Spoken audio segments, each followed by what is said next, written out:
তোমাদের জন্য নিরামিষ রান্নার একটা রেসিপি নিয়ে আসছি। দেখো কিভাবে রান্না করি। প্রথমত পাঁচফোড়ন দিচ্ছি। এখন আমি সবজিটা কেটে রাখেছি, এটা দিয়ে দিচ্ছি তেলের পরে। এখন পরিমাণ মতো লবণ দিয়ে দিচ্ছি, হলুদ,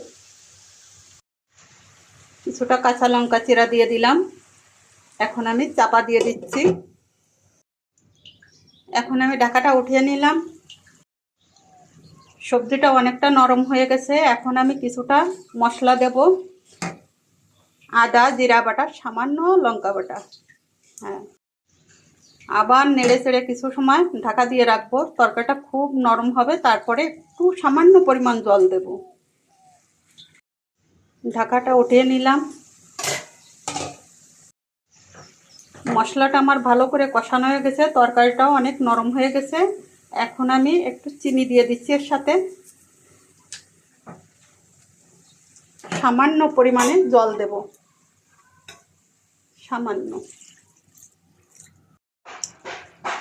নিরামিষ সবজিটা আমার হয়ে গেছে, এখন আমি নামিয়ে দেব। একটু জিরার গুঁড়ো দিয়ে দিচ্ছি। তোমরা কে কে এইভাবে নিরামিষ রান্না করে খেয়েছো আমাকে জানাবে।